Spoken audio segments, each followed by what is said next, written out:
ఇప్పుడే బయటకు వస్తున్నానన్న మన మాస్ మహారాజా సినిమా నుంచి భర్త మహాశైలకు విజ్ఞప్తి. నేనైతే ఒకటే చెప్తా, ఆడియన్స్కి విజ్ఞప్తి, ఇప్పుడు ఈ సినిమా చూస్తారో చూడరో మీకే వదిలేస్తున్నాను. ఎందుకు అంటే అన్న 2.5 గంటల సినిమా అన్న 8కి స్టార్ట్ అయింది, ఇప్పుడు మాక్సిమం 10:35 10:40 అవుతుంది. నాకు 3.5 గంటలు బాహుబలి ఇది ఎపిక్ చూసిన ఫీల్ వచ్చింది.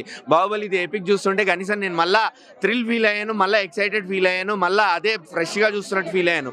బట్ ఇది వామ్మో 4 గంటలు టార్చర్ అనిపించింది. బట్ సినిమా 2.5 గంటలే, 2.5 గంటలు కూడా లేదు టు బీ ప్రిసైజ్. అంత చిన్న సినిమానే. కిషోర్ గారు అలా ఎగ్జిక్యూట్ చేశారు. కొత్త కాన్సెప్ట్ ఏం లేదు, కొత్త స్టోరీ ఏం లేదు, అంతా రొటీనే. పోనీ అన్న ఏదైనా రొటీన్ స్టోరీ ఉన్నా కూడా తీసే పద్ధతి, చూపించే పద్ధతిలో ఉంటుంది ఏదైనా కూడా. బట్ కిషోర్ తిరుమల గారు ఫెయిల్ అయ్యారు ఇక్కడ మాత్రం. ఆయన మొన్న శర్వాతో తీసింది కూడా కొంచెం అటిట్ అయింది, బట్ ఈ సినిమాతో మాత్రం అటిట్ అవ్వడం కాదండి, గ్యారంటీగా. కామెడీ బాగానే ఉంది, కామెడీ బాగానే ఉంది కాదన్న, కామెడీ బాగాలేదు, బలవంతంగా నవ్వించారు. చాలా బలవంతంగా నవ్వాలి మనం. ఇది జోకా, సరే నవ్వాలా అని చెప్పి. కనీసం జబర్దస్త్ పంచులున్నా నవ్వుతుండేనేమో కానీ వాటికన్నా ఘోరంగా ఉన్నాయి, వాటిని మించిపోయాయి.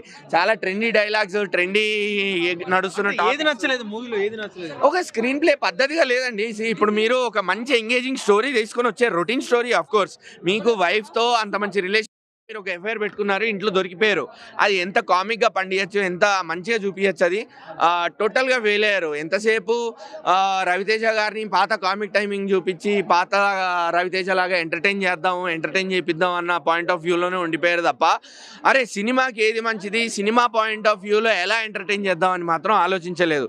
అదే నాకు తప్పనిపిస్తుంది. రవితేజ ఇప్పుడు 3 సినిమాలు ఉన్నాయి, రాజసాబ్ ఉంది, శంకరవరప్రసాద్ ఉంది, అలాగే భర్త మహాశైలకు విజ్ఞప్తి. సో మూడిట్లో ఏది బెటర్? ఏది ఫస్ట్ ఆప్షన్?